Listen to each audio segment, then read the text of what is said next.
Iran if it did indeed hit anything.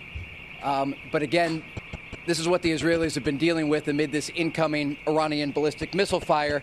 And, following the news that we were able to confirm just earlier this hour that Iran's supreme leader, the Ayatollah Khamenei, was killed in the Israeli strikes earlier today, this is a significant development that will likely draw significant Iranian fire toward major population centers, more than we have seen so far. Remember, the Iranians now, their supreme leader, the man in charge of their, just pan over here, we've got more interceptors coming off and more fire coming in here, so just stay with us here, John.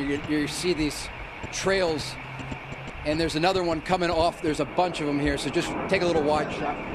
Yeah, we got more coming off. Just put me here so I can talk here. And you're going to see behind us, we got to move. There's a lot of incoming fire right now toward Tel Aviv. And so just stay with us. We got to go. Our security. So we're going to stay live with you, but we got to move toward hard cover here. The city's getting hit very hard. Come with me. All right, Trey, as you do that, I'm sure that you can still hear us. I'm with you. Do you have any idea, because we saw during the 12-day war that a number of ballistic missiles actually did land in Tel Aviv and cause a significant amount of damage? And there were also some missiles that landed in the central part of the country, hit an air base there. Do we know how many missiles have actually landed on the ground there?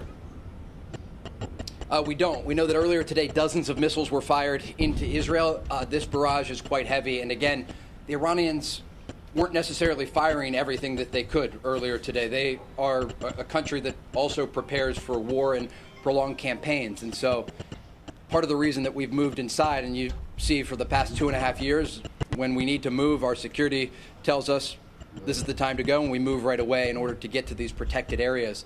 Mm-hmm. But what we just saw there, and I don't want to describe too much of it, there are operational security implications we're very careful about in terms of the Israelis as they're operating, but the air defense systems that were active in the city and in the heart of Tel Aviv, it's an indication that the Iranians are firing as deep as they can get toward Israeli civilian and military targets. And so the amount of fire is the heaviest that it has been since this began with the U.S. and Israeli strikes early this morning. Trey, that was absolutely heart-stopping as we all took that in together, and we just absolutely pray for your safety and the safety of your crew and team there. We're getting a little bit more information now. As we were talking to Jen Griffin earlier, we noted that we had not heard directly from the White House since confirmation the Supreme Leader was dead.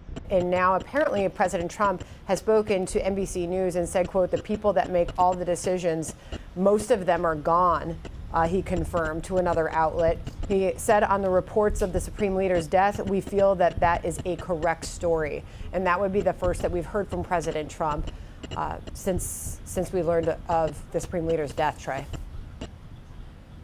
Absolutely, and this is a perfect time to break some news to you that I was in the middle of typing up when this incoming ballistic missile fire began, and I'm just going to read it to you right now.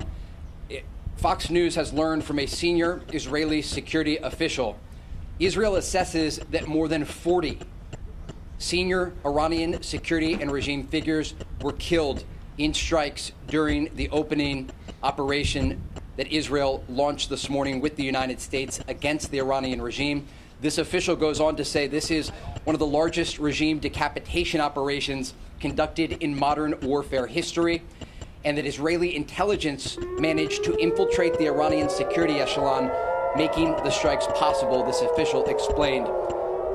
But again, this news just coming into us, we were able to confirm it, that a senior Israeli official telling Fox News more than 40 senior Iranian security and regime figures were killed in the opening strike this morning.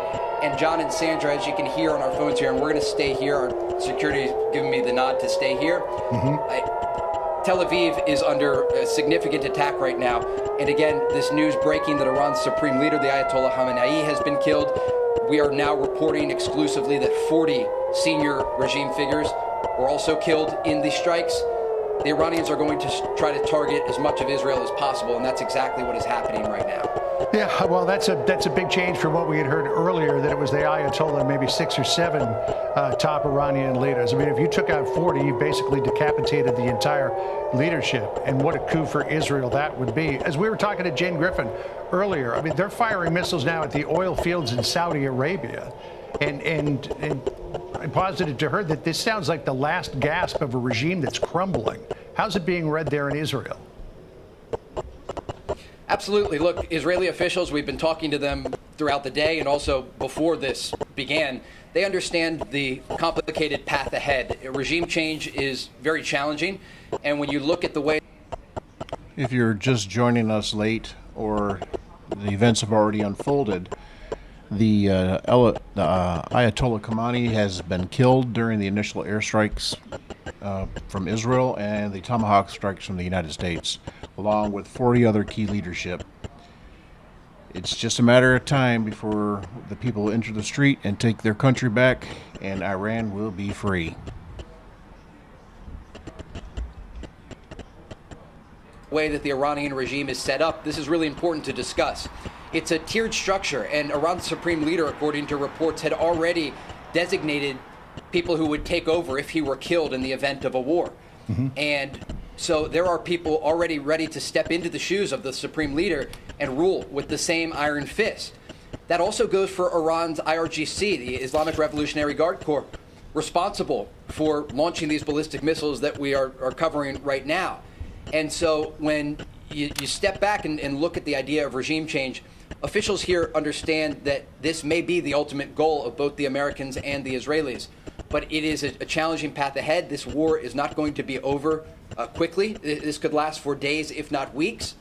And even if they are able to take out the next round of leadership that is appointed, there will still be a significant threat from the Iranian regime. And that is part of the reason that we've heard both President Trump and Israeli Prime Minister Benjamin Netanyahu encourage the people of Iran to go and to come to the streets and to overthrow their government.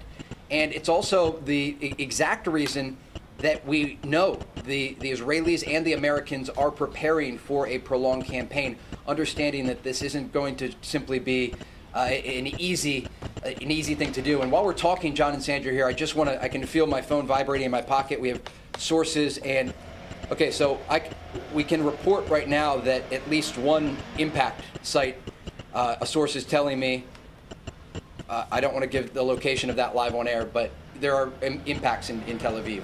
This barrage was much more significant than the previous barrages. Yeah, that obviously was incredibly significant as we all took that in together.